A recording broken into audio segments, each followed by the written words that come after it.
हम सबको जो लास्ट में सबसे इम्पोर्टेंट या सबसे महत्वपूर्ण आज्ञा दी थी वो कौन सी थी? ठीक है, ठीक है, उसी को लेकर के आज हम बात करेंगे। यीशु का चेला कौन बन सकता है, यह है आप लोगों के लिए और हम लोगों के लिए एक सवाल कि अगर कोई हमसे पूछता है कि यीशु का चेला कौन बन सकता है, तो जवाब में क्या आप बोलेंगे कि भाई हर वो इंसान जो यीशु पर भरोसा रखता है वो यीशु का चेला बन सकता है। लेकिन क्या ये जवाब 100% सही है कि जो यीशु पर भरोसा रखता है वही चेला बन सकता है? लिखा है जिसको कभी चेला बनाया गया हो। चेला वही बन सकता है जिसने कभी चेला बनाया हो। अब चेला बनाया, जिस समय इस संसार में यीशु मसीह आए थे उन्होंने सबसे पहले चेले बनाना शुरू किए थे। ठीक है, जब उन्होंने चेले बनाए थे तो जाते जाते उन्होंने बोला, आज्ञा दी कि तुम जाओ सारी जागत में लोगों को चेला बनाओ। तो आप तक वचन जिसने भी कभी पहुंचाया, क्या वो परमेश्वर का चेला है? क्योंकि इस संसार में चेले तो बहुत तरीके के आपको मिलेंगे। बाइबल के अनुसार मैं आपको बताती जाऊंगी कि आगे कितने प्रकार के चेले थे, लेकिन सबसे महत्वपूर्ण चेला किसका होना चाहिए? यीशु मसीह का। तो जिसको कभी चेला बनाया गया हो वही चेला बना सकता है। यीशु मसीह की एक आज्ञा थी, ठीक है, लूका 6:40 बताता है, चेला अपने गुरु से बड़ा नहीं, परंतु जो कोई सिद्ध होगा वह अपने गुरु के समान होगा।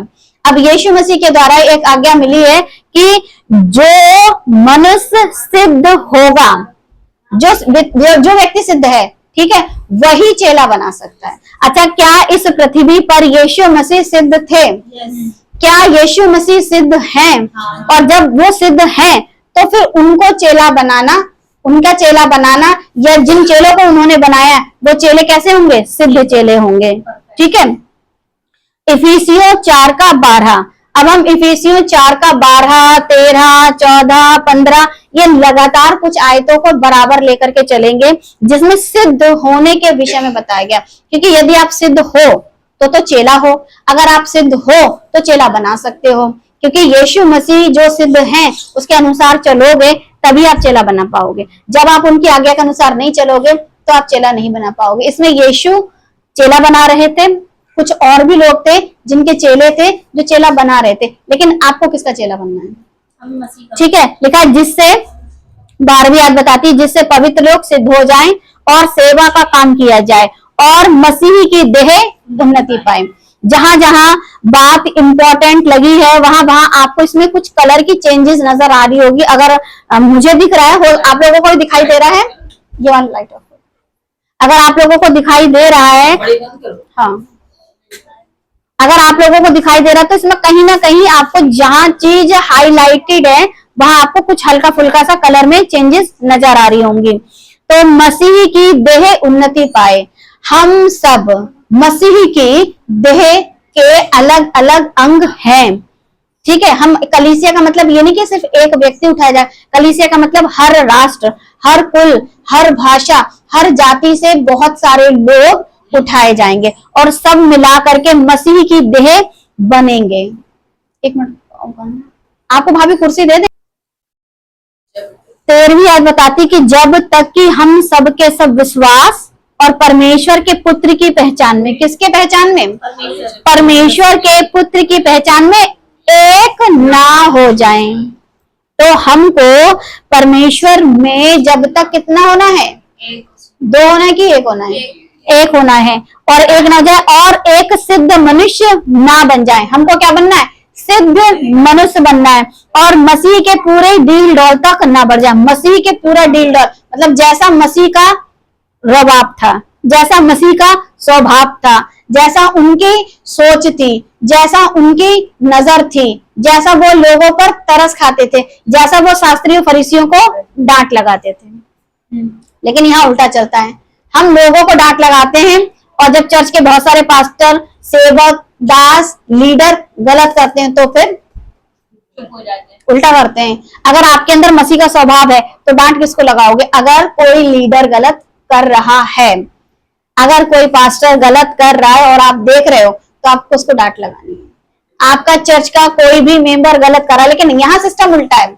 अगर ईसाई गलत करें तो कोई ईसाई डांट नहीं लगाता। हाँ, अगर कोई और जाति का गलत करे तो फटाफट चले जाएंगे, अरे तुम लोग तो हो ही ऐसे, तुम लोग तो करते ही ऐसे, तुम्हारा तो यही है, तुम्हारा तो वही है, तुम्हारा तो ऐसा, तुम्हारा तो वैसा, मतलब A to Z, XYZ और डैश डैश सारी चीजें बहुत आराम से बोल देते। लेकिन वहीं कहीं कोई तुम्हारा ईसाई भाई, ईसाई बहन, पास्टर, सेवक, दास गलत करता पाया जाए, किसी का मुंह नहीं चलता, सबके मुंह दम बंद हो जाते हैं। जबकि परमेश्वर के पुत्र की पहचान में हमको एक होना चाहिए, तो फिर तुम्हारे अंदर शैतान की बातें कहां से आ रही हैं? तो हर एक मनुष्य, लिखा है कि जब तक मनुष्य सिद्ध ना बन जाए और मसीह के पूरे डील तक ना बढ़ जाए, तब तक उसके अंदर कमियां बनी रहती हैं। आगे लिखा, ताकि हम आगे को बालक ना रहे। आपको पता है मसीहत में आज भी कितने प्रतिशत लोग हैं जो बालक बने बैठे हैं? बालक कौन सा वाला? जो आज भी अपने पास्टर के जरिए बोतल का जो दूध रहता है मुंह में लगा करके, बोतल का दूध मुंह में, मतलब किस तरीके का? पास्टर जी प्रार्थना कर दो, पास्टर जी हमारे बच्चे की तबीयत ठीक नहीं है, दुआ कर दो। आज भी खुद ही प्रार्थना करना नहीं जानते। अच्छा दुआ तो कर दो, लेकिन तेल और पानी पे कर दो। ये बात तो मैं हमेशा बोलूंगी, दुआ करो लेकिन तेल और पानी पे कर दो। प्रार्थना कर दो इस बात पे, प्रार्थना कर दो उस बात पे, खुद प्रार्थना करना ना तो करते हैं, ना ही दूसरों को सिखाते हैं। बालक ना रहे। बच्चों की आदत होती है, मम्मी दे दो, पापा दे दो, मम्मी दे दो, पापा दे दो। क्या बड़े लोग कभी मांगते हुए दिखते हैं? मांगते हुए बड़ों में पता कौन मांगता दिखता है? भिखारी। बड़ों में अगर मांगता कोई दिखेगा तो भिखारी दिखेगा। क्या परमेश्वर ने हमें अपना बच्चा बनाया है, ले पालक औलाद बनाई है या भिखारी बनाया है? तो फिर बालकों की जैसी ना तो जिद करो और ना ही भिखारियों की जैसे भीख मांगो। लिखा मनुष्य की ठग विद्या, मनुष्य की ठग विद्या से और उनके भ्रम की युक्तियों की और उपदेश की हर एक वायु से उछाले और इधर उधर घुमाए जाते। छोटे बच्चे को आप कैसे भी बहला फुसला सकते हो। आज मसीहत में बहुत सारे लोग ऐसे ही छोटे बच्चों को लॉलीपॉप दे के बहला रहे हैं। हम देख रहे हैं बहन, जितने ऑनलाइन देख रहे हैं, आपके घर में, आपके घर की तिजोरियां कभी खाली नहीं होंगी, ऐसी प्रार्थनाएं चल रही हैं। अब एक घर में पहले तिजोरी तो हो, तभी तो भरी जाएगी। आप लोग मैं देख रहा हूं, परमेश्वर मुझे बता रहे हैं कि आपके घर में ऐसा होगा, आपकी तिजोरियां भर जाएंगी, आपके घर में आशीष आएंगी। अरे मेरा जीवन कैसा है? ठीक है, वो चीज तो नहीं देख रहे हो। मेरा जीवन कितना बढ़िया है परमेश्वर के प्रति, वो नहीं देख रहा, लेकिन तिजोरियां भरी जा रही हैं। तिजोरियां आपकी वही भर सकता है जिसे आपके जीवन और अनंत जीवन से फर्क नहीं पड़ता। लिखा है आगे कि वरन, 15वीं आयत बताती, वरन प्रेम में सच बोले। जो लोग सच बोलते हैं वो बालकों को बहकाते फुसलाते नहीं है। लिखा और सब बातों में उनमें जो सिर है, उनमें जो सिर यानी जो आपके लीडर है, अर्थात मसीह में हमारा सबसे बड़ा लीडर कौन है? यीशु मसीह। और उसके बाद यीशु ने अपने लोगों को चुन करके उनको क्या बनाया? चेला बनाया, नहीं लीडर बनाया, ताकि वो लोगों को अच्छे से सिखा, बता, समझा सके। तो जैसा सिर यानी कि मसीह है, सिर वाली बात, ठीक है। क्या यीशु मसीह जब उन लोगों के ये क्या कहते हैं रिचुअल्स, फंक्शन, त्योहार मनाए जाते थे यहूदियों के, क्योंकि यहूदी व्यवस्था के अंतर्गत वो थे, ठीक है, तो क्या वो हर त्योहार में ऐसे ही जाते थे? यीशु मसीह के विषय में लिखा है कि जब फसह का जब वो त्योहार मनाया जा रहा था एक बार, तो यीशु के भाई लोग भी कहने लगे कि भाई जाओ। तो यीशु वहां गए, लेकिन प्रचार के लिए, लेकिन गुप्त में, खुलकर नहीं गए, क्योंकि उनको आपके त्योहारों से फर्क नहीं पड़ता। उनको फर्क पड़ता है परमेश्वर का कार्य कैसे हो रहा है। आगे लिखा है जिससे सारी देह हर एक जोड़ की सहायता से एक साथ मिलकर और एक साथ गठकर उस प्रभाव के अनुसार जो हर एक अंग में ठीक ठीक का कार्य करने के द्वारा उसमें होता है, अपने आप को बढ़ाती है कि प्रेम में उन्नति करते जाए। अब जो मनुष्य चेला बनता है, ठीक है, वो सिद्ध मनुष्य है। यहाँ मैं आपको सिद्ध व्यक्ति के विषय में पहले बताऊंगी, उसके बाद में चेला कौन कौन था, कैसा कैसा, तो वो बातें भी बताऊंगी। लिखा इसलिए मैं ये कहता हूँ कि प्रभु में जताए देता हूँ कि जैसे अन्य जातीय लोग अपने मन की अनर्थ रीति पर चलते हैं, तुम अब से फिर ऐसे ना चलो। अगर उसने बोला है यीशु ने, परमेश्वर ने बोला है, परमेश्वर के सेवक ने बोला है, इफिसियों के पत्री का लेखक जो लेखक है जिसका नाम पौलुस है, उसने बोला है, तो आपको बातों को समझना होगा, क्योंकि वो यीशु का एक बढ़िया चेला बन गया था। और उसने बोला है कि अन्य जाति लोग अपने मन की अनर्थ रीति पर चलते हैं, अपने मन की अनर्थ रीति। अब तक जितनी भी उन्होंने रिचुअल्स मनाए हैं, फंक्शन करे हैं और जो भी चल रहा है, वो उनकी मन की क्या है, अनर्थ रीति। ठीक है, तुम अब से फिर ऐसे ना चलो। तुम अब से मतलब जब परमेश्वर को आप कबूल कर लेते हो, उसके बाद से आपको ऐसा, उसके बावजूद भी कल चल रहे थे। ठीक है, कि 18वीं आयत, क्योंकि उनकी बुद्धि अंधेरी हो गई। उनकी बुद्धि अंधेरी है और आपकी बुद्धि अंधेरी नहीं है ना, उनकी बुद्धि अंधेरी हो गई है। ठीक है, क्योंकि उनके पास वचन नहीं पहुंचा, लेकिन आपके पास जगत की ज्योति, संसार का उजाला, परमेश्वर का वचन पहुंचा हुआ है, फिर भी चिराग तले अंधेरा। लोग यही तो बोलेंगे, चिराग तले अंधेरा। उनकी बुद्धि अंधेरी हो गई है, मगर आपकी बुद्धि तो खुली होनी चाहिए। ठीक है, और उस अज्ञानता के कारण जो उनमें है, उनके पास परमेश्वर के वचन का ज्ञान नहीं है, लेकिन आपके पास है, और फिर भी आप मसीही लोग ऐसी हरकतें कर रहे हो, तो लानत है आपकी जिंदगी पर। लिखा, और उनके मन की कठोरता के कारण वे परमेश्वर के जीवन से अलग किए हुए हैं। उनकी मन की कठोरता, क्योंकि बातों को एक्सेप्ट नहीं कर रहे हैं, लेकिन आप तो एक्सेप्ट करके चर्च आए हो ना। अब चर्च आने के बाद भी वही हरकतें, तो फिर चर्च आए किस लिए हो, संगति में आ क्यों रहे हो, प्रार्थना में इकट्ठे क्यों हो रहे हो। और वे सुन्न होकर, सुन्न का मतलब जानते हो, सो जाना।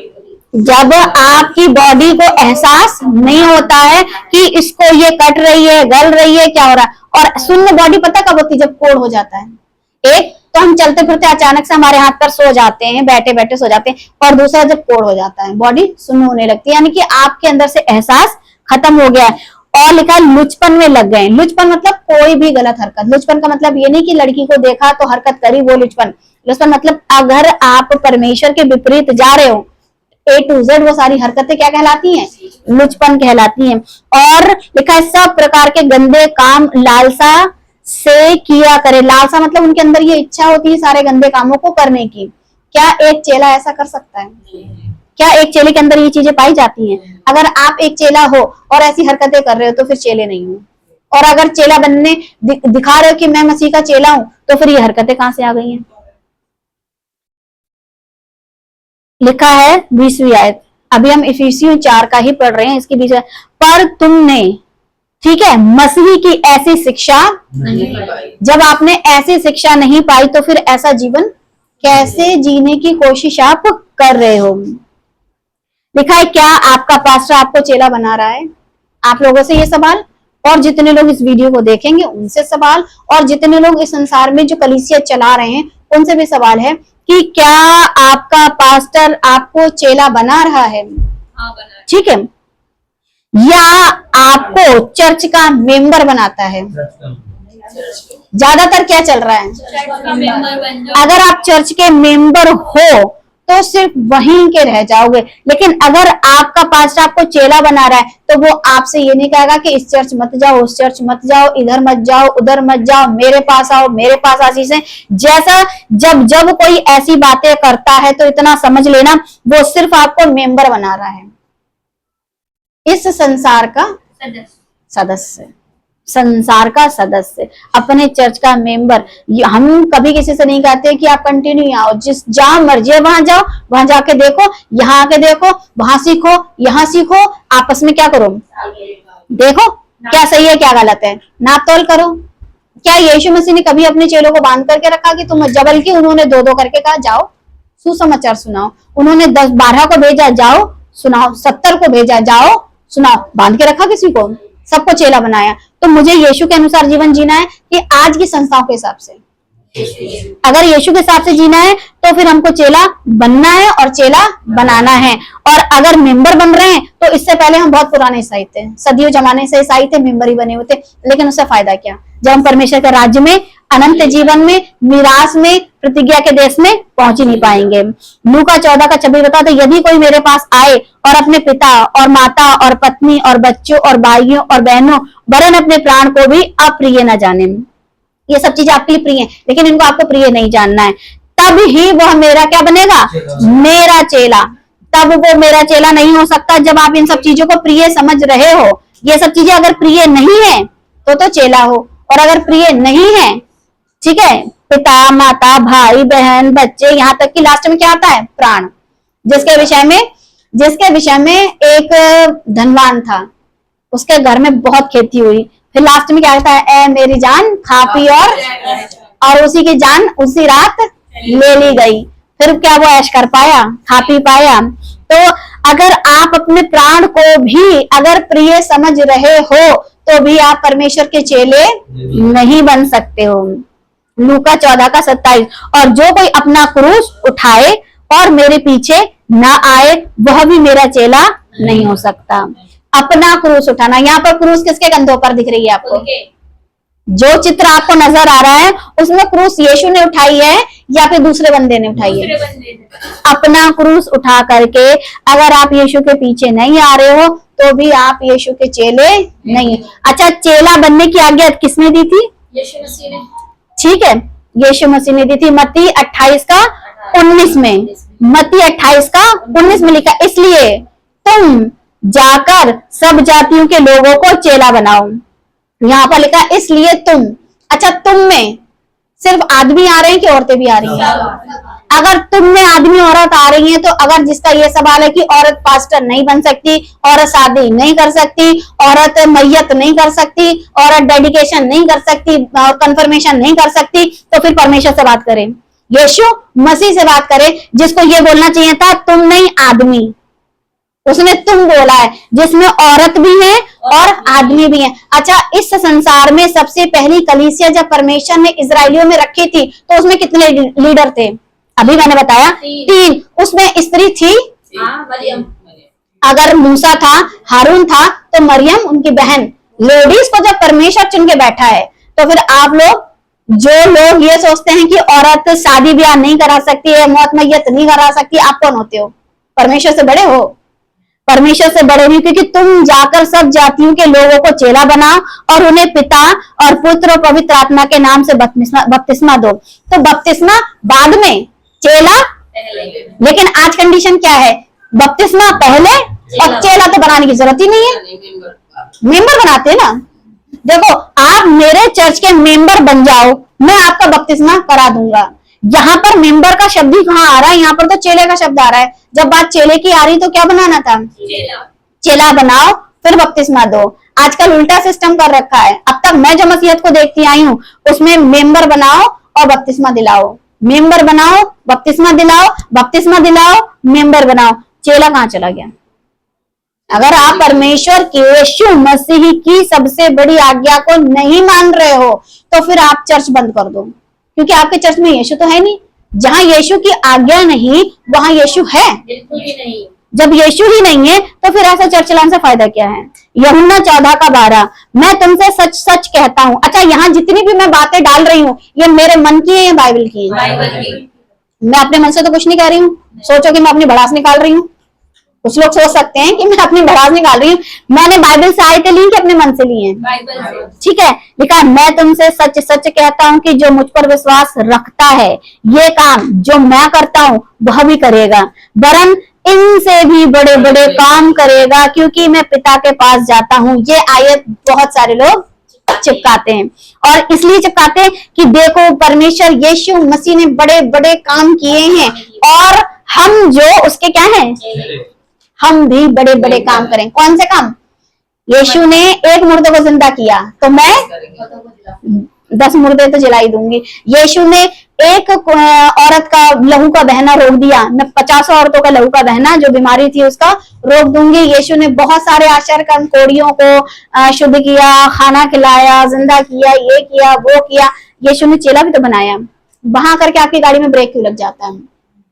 हमेशा आपके पास 4 व्हीलर है या 2 व्हीलर है, ठीक है, 4 व्हीलर में से 2 पहिए निकाल दो, क्या गाड़ी चलेगी? ठीक है, आपके पास 2 पहिया वाहन, उसमें से 1 पहिया निकाल दो, क्या वो गाड़ी चलेगी? तो फिर ये बाइबल वचन में से ही मिलावट कर करके काहे निकाल दे रहे हो? फिर क्या आपकी मसीहत की गाड़ी चलेगी? जब बात करिए चेला बनाने की, ठीक है, चेला जब बनोगे तो तो बड़े बड़े काम होंगे कि देखो यीशु आपने सिर्फ 12 बनाए थे चेले और मैंने। पौलुस कह सकता है कि पौलुस कहता मैं अपनी क्या करते हैं जो मुझे प्रकाशन मिलते हैं मैं उनको फूलता नहीं, अपनी देह को मारता कूटता वश में लेकर के आता हूँ, क्योंकि प्रकाशन उसके पास बहुत थे। इतने प्रकाशन थे कि जितने 12 चेले साथ में रह करके, जिसमें कि एक चला गया 11 और उसके बाद और बहुत सारे यीशु के चेले बन करके, उनके पास प्रकाशन नहीं थे यीशु के साथ जीवन जीने के बाद। लेकिन पौलुस के पास, जबकि उसने यीशु मसीह को कब देखा? जब यीशु मसीह चले गए थे स्वर्ग में, और जब वो कलीसिया को सता रहा था पौलुस, उसके बाद परमेश्वर यीशु का दर्शन पाया। ठीक है, तब जाकर के पौलुस कहता प्रकाशनों की बहुतायत के कारण फूला। तो सबसे ज्यादा प्रकाशन किसको मिला? पौलुस को। और उसने भी क्या बनाए? चेले। तो जब पौलुस चेले बना रहा है, यीशु चेले बना रहे हैं, यीशु के चेले चेले बना रहे हैं, और हम और आप मूर्ख बना रहे हैं। मूर्खता का काम नहीं है। अगर मूर्ख बनाएंगे तो जैसे मूसा अपने समय में प्रतिज्ञा के देश नहीं पहुंचा था, वैसे जितने मूर्ख बना रहे वो भी परमेश्वर के स्वर्ग राज में नहीं पहुंच पाएंगे। लूका 14:33, इसी रीति से तुम में से जो कोई अपना सब कुछ त्याग ना दे तो वह मेरा चेला नहीं हो सकता। सब कुछ त्याग ना दे, यहाँ तक कि पौलुस बोलता है मैं अपने आप को अपनी क्या कहते हैं सब वस्तुओं को क्या कर देता हूँ? कूड़ा समझता हूँ। उसके पास बहुत ज्ञान था, क्योंकि उसने गमलीएल के पैरों के पास बैठ करके बहुत कुछ सीखा था, लेकिन सब कुछ कूड़ा था। कूड़ा क्यों था? क्योंकि उस ज्ञान को जो परमेश्वर ने उसे दिया था और जो वो व्यवस्था का ज्ञान पा रहा था, तब उसे समझ में आया कि दोनों में क्या अंतर है, क्या अंतर है। तो इस वजह से सब कुछ, जितना भी आपके पास ज्ञान है, जितना भी आपके पास धन है, क्योंकि एक धनवान यीशु के पास आता है और कहता है मैं सारी बातों को मानता हूँ, तो यीशु कहते सब कुछ दे दे और मेरे पीछे हो ले। लेकिन उसके क्या प्यारा था? तो सब कुछ त्याग ना दे वह मेरा चेला, चाहे धन हो, चाहे तन हो, चाहे मन हो, देना सब कुछ पूरा पूरा यीशु को है। यूहन्ना 9:28, तब वे उसे बुरा भला कहकर बोले तू ही उसका चेला है, हम तो मूसा के चेले। ऐसा किसने कहा? जो आप ये आयत पढ़ रहे, यूहन्ना 9:28, तब वे उसे बुरा भला कहने लगे। तब वे, ये वे कौन है? शास्त्री और फरीसी। ठीक है, उसे, ये उसे कौन है? वो अंधा व्यक्ति, वो व्यक्ति जो व्यक्ति माँ के पेट से अंधा पैदा हुआ था और भीख मांग रहा था, और यीशु ने उसकी आंखों पर मिट्टी सान के लगाई थूक करके, और उससे कहा जाके सीलों में धो ले। और जब उसको महायाजक याजक अपने यहाँ बुलाते हैं और उससे पूछते हैं कि भाई तेरी आंखें कैसे खुल गई, ठीक है, तो वो लोग उस अंधे व्यक्ति से कहते हैं कि तू ही उसका चेला हो। हम किसके चेले हैं? किसके चेले हैं हम? तो मूसा के चेले। अब यहाँ पर चेलों की मैं आपको व्याख्या दे रही हूँ। यीशु के चेले, अब आ गए मूसा के चेले। ठीक है, शास्त्री फरीसी याजक महायाजक ये सब मूसा के चेले थे। अच्छा, मूसा बड़ा है या यीशु मसीह? मूसा एक हमारी तरह साधारण मनुष्य, लेकिन यीशु मसीह जीवित परमेश्वर। तो अब आप खुद ही डिसाइड कर लो किसके चेले बनना चाहोगे। यीशु के। अगर यीशु के चेले बनना चाहोगे तो जैसा उसने सिखाया है वैसा ही आपको सिखाना पड़ेगा। जैसा उसने सिखा के आपको बोला चलना है वैसे ही आपको चलना पड़ेगा। यीशु गाली सुनकर गाली नहीं देते थे, तो आपको भी इस चीज पर कंट्रोल करना पड़ेगा। जीवन में यीशु ने कभी कोई गलत काम नहीं किया, तो आपको भी कोई गलत काम नहीं करना पड़ेगा। यीशु ने लोगों के जीवन में अनंत जीवन की बातें बताई। ठीक है, मन फिराओ स्वर्ग का राज निकट है। ठीक है, जब उन्होंने इस बात को रखा है तो फिर आपको भी इसी बात को लेकर के चलना पड़ेगा। अगर इसके अलावा कोई गलत सिखाता है या कोई गलत सीखता है तो फिर उसका अपराधी वो खुद बन रहा है, वो भी परमेश्वर से पंगा लेकर के। मूसा की जब शिक्षाएं जो कि परमेश्वर ने मूसा को दी थी, वो भी एक समय पर आकर के क्या हो गई? फेल हो गई, क्योंकि परमेश्वर यीशु मसीह जब आ गए तो उनकी शिक्षा के आगे मूसा की शिक्षाएं कितने वर्षों तक चली? जब तक यीशु मसीह पैदा नहीं हुए, यानी कि कई सौ सालों तक, उस कई सौ वर्षों तक चली हैं। 4000 साल लगभग मान के चलिए आप, 4000 साल। अब यीशु मसीह की शिक्षाएं, यीशु मसीह संसार में कितने साल तक मिनिस्ट्री की उन्होंने? 3.5 साल की शिक्षा ने 4000 साल की, 4000 साल, क्योंकि मूसा की शिक्षा यीशु मसीह के टाइम तक वो लोग बोल रहे हैं कि हम तो मूसा के चेले, मतलब तब भी चल रहा था। और आज तक बहुत सारे यहूदी मूसा के ही चेले हैं, अब तक चल रही है। 3.5 साल की शिक्षा ने 4000 की शिक्षा को क्या कहते 3.5 साल के गुरु ने 4,500 साल या अब तक 2000 साल ये वाले लगा लो, इन सारी शिक्षाओं को क्या कर दिया। तो फिर मैं और आप अगर गलत सिखा रहे हैं, गलत सीख रहे हैं, तो क्या हमारी शिक्षाएं बेकार नहीं है। चेला बनाने को कहा था, लेकिन मूसा के चेले नहीं, किसके, यीशु के चेले। फिर यीशु मसीह ने कहा, 1 तीमुथियुस 3:6, फिर यह कि नया चेला ना हो। ये बात कर रहा है कौन, पौलुस, नया चेला ना हो। जब कोई चेला बनाता है तो नया ना हो, मतलब जैसे आप 4 दिन आए, 5 दिन आए, 6 दिन आए और मैंने आपको भेज दिया, जाओ जाकर के सुसमाचार सुनाओ, आपको आता जाता कुछ नहीं है और आप चले गए लोगों को सिखाने। ऐसा कितना चल रहा है। बाइबल को A to Z सही से नहीं सीखते हैं और जा करके इवेंजलिस्ट बन जाते हैं, प्रचारक बन जाते हैं और लोगों में सुसमाचार सुनाने वाले बनकर के सुसमाचार सुना रहे हैं। पहले सीख तो लो, पहले सीख लो। जो पौलुस 1 तीमुथियुस 3:6 में लिख रहा है, उसने खुद गमलीएल के पैरों के पास बैठकर सीखने के बावजूद भी वो जब अरब को चला गया तो कितने वर्षों तक उसने सीखा, 3 साल तक। 3 साल तक और सीखा। मतलब जीवन में जो उसने सीखा था 30-35 वर्ष की उम्र तक या 40 साल तक, जैसी भी उसकी एज रही होगी, उसके बाद भी उसे कम पड़ा और उसने और उस काम को किया। तो पौलुस जो था वो चाहता था कि नया चेला ना हो, मतलब नया नया इवेंजलिस्ट ना हो, अच्छे से सीख जाए, परफेक्ट हो जाए, सही हो जाए, क्योंकि चेला कोई खेल नहीं है, एक बड़ी जिम्मेदारी है। किसी मनुष्य का जीवन आप अनंत काल की आग में या अनंत काल के हमेशा के जीवन में प्रवेश करा सकते हो। ये कोई खेल नहीं है कि आप खेल कर रहे हो, एक जिम्मेदारी है जो आपको पूरी करनी है। अब ये कौन है, इनके विषय में, हा, यू आर रॉन्ग। कपड़े देखो, कपड़ा देखो, है ना, आप कपड़े देखो, रोम का वस्त्र पहने हुए हैं, कमर में कटिबंध बांधे हुए हैं, हाथ में क्या लिए हुए हैं, और कहा जंगल में पुकारने वाले का शब्द। आप पीछे जंगल तो देख लो।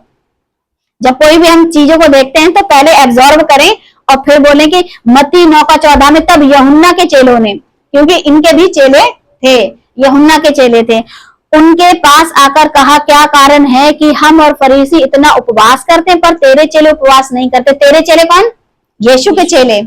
यीशु के चेले उपवास नहीं करते थे उन दिनों में, लेकिन यूहन्ना के चेले और मूसा के जो चेले थे सब उपवास किया करते थे, लेकिन यीशु के चेले उपवास नहीं करते थे। तो यीशु ने कहा जब तक दूल्हा उनके साथ है तब तक बाराती क्या करेंगे, और अब तो हम दुल्हन है, अब तो हम दुल्हन है, हमें तो जरूरत ही नहीं है, हमारा दूल्हा जिस दिन आएगा उस दिन तो और ही ऐश होगी।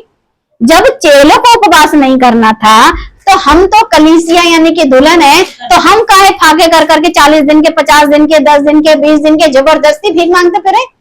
देने वाले ने जब हमको सब कुछ दे दिया, अपने पवित्र आत्मा दे दिया, अपना इकलौता बेटा जो कि हमारे लिए दूल्हा बनकर के एक दिन आएगा, तो हमें भीख मांगने की जरूरत है क्या।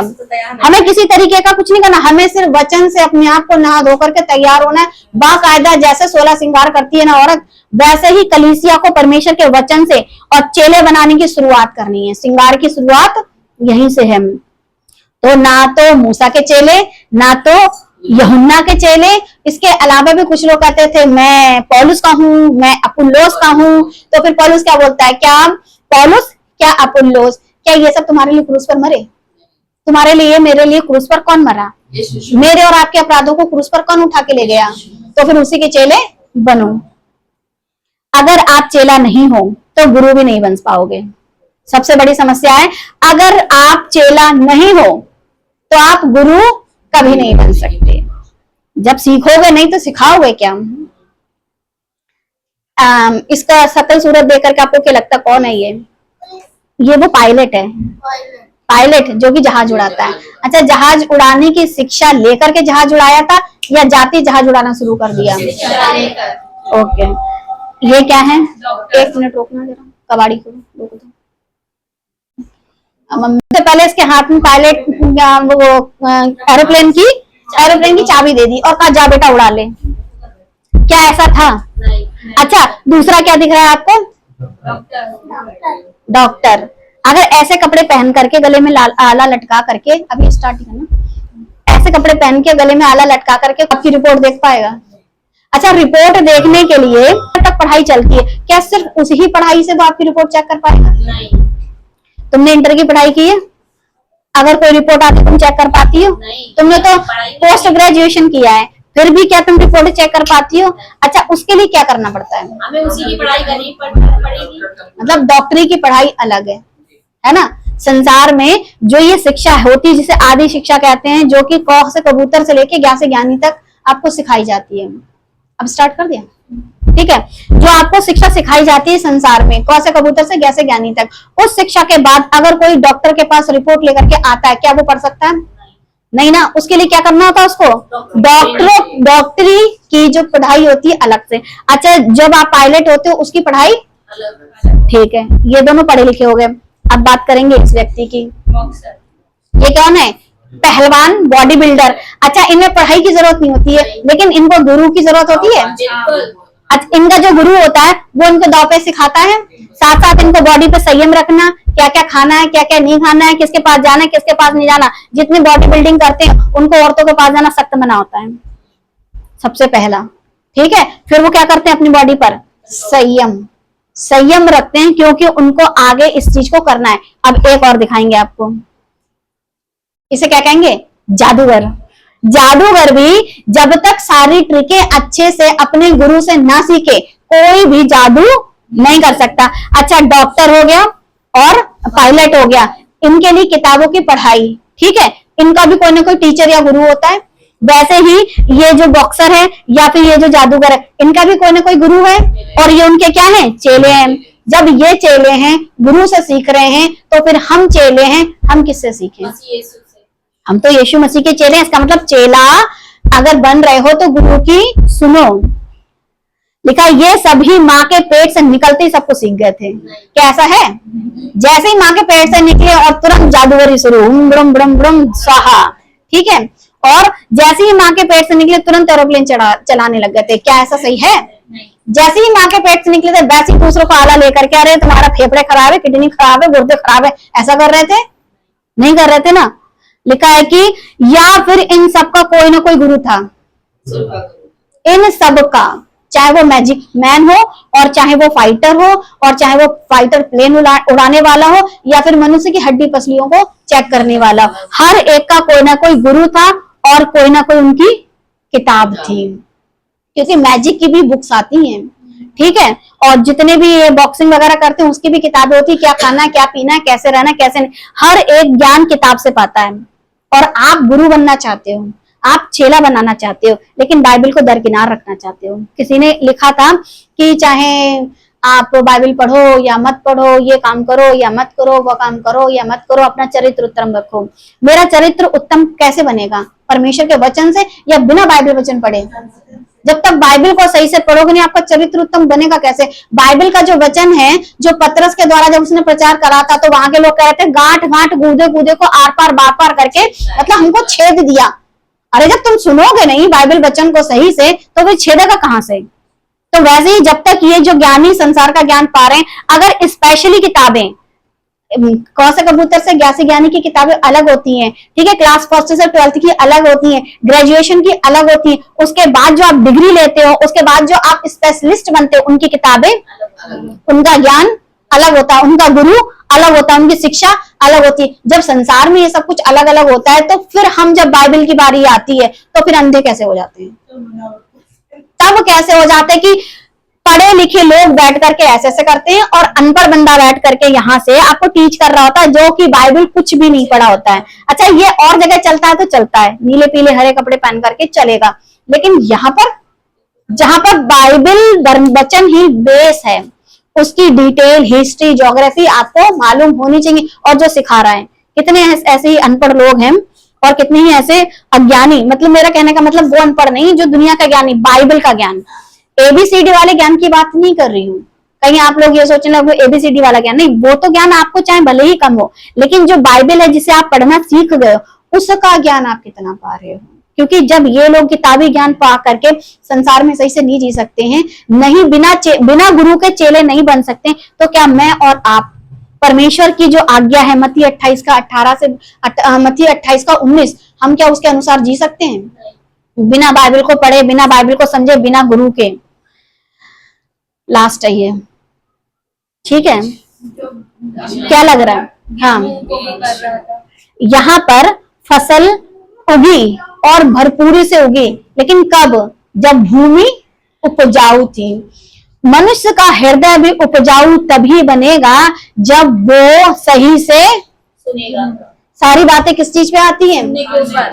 प्रकाशित वाक्य बराबर कहता है 7 कलीसियाओं को, जिसके सुनने के कान हो वो सुन ले कि आत्मा कलीसियाओं से क्या कहता है। अगर यीशु ने कहा है चेला बनाओ, तो आपके कानों को खोल के रखो कि चेला बनाओ, तो मतलब पहले मुझे चेला बनना है, कई सालों तक अच्छे से सीखना है, और सीखने के बाद आपको क्या करना है? लोगों को सिखाना है। ये नहीं कि सीख गए तो बैठ गए ना, आपका प्रोसेस चालू होना चाहिए। क्योंकि हम जब कभी छोटे थे तो स्कूल में पढ़ते थे, फिर एक दिन ऐसा आया कि हम स्कूल में पढ़ाने लगे। कितने ऐसे हैं कि जितने जो इस स्कूल में पढ़ते हैं, एक दिन वो उसी स्कूल में टीचर बन के काम करते, प्रोफेसर बन के काम करते, क्योंकि जब तक चेले थे सीख रहे थे, लेकिन जब गुरु हो गए तो लोगों को सिखाने लगे।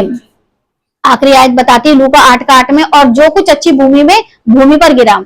भूमि 4 प्रकार की थी, बाकी भूमि कैसी थी मुझे पता नहीं, लेकिन मुझे कैसी भूमि बनना है, मुझे कैसा चेला बनना है, लूका 8 का 8, और कुछ अच्छी भूमि पर गिरा, ठीक है, और उगकर 100 गुना फल लाया। 100% परमेश्वर में आपको बनना है, ऐसी भूमि जो बहुत सा फल लाई। यह कहकर उसने ऊंचे शब्द से कहा, किसने? परमेश्वर यीशु मसीह ने। जिसके सुनने के कान हो वो सुन ले। जिसके सुनने के कान है वो सुन ले कि अगर चेला नहीं बनोगे तो चेला नहीं बनाओगे, अगर चेला बनोगे तभी गुरु बन पाओगे, तब बहुतों को चेला बनाओगे। सो परमेश्वर हम सबको इतनी बुद्धि और ऐसे कान और ऐसी समझ दे कि बाइबल मेरे और आपके लिए ऐसी है जैसे जीवन के लिए रोटी दिन भर में अगर हम 2-2 करके 6 भी खाते हैं, तो बाइबल के कम से कम 8-8, 10-10 पेज हम पढ़ें। और रही बात चरित्र की, तो चरित्र तो आपका तभी सुधरेगा ना जब आप उसको खुद सुधारोगे।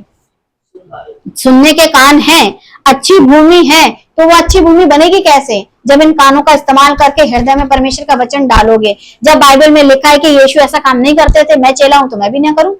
सीधी सी बात है, जैसा मेरा मसीहा जीवन जी रहा था मुझे वैसे ही जीने की कोशिश करनी चाहिए। जब उन्होंने यहूदी परंपराओं, प्रथाओं, बातों को नहीं माना, तो मैं जिस जाति, जिस कास्ट या जिस ईश्वर की आराधना करते हुए क्या मेरे लिए वो महत्व रखते हैं?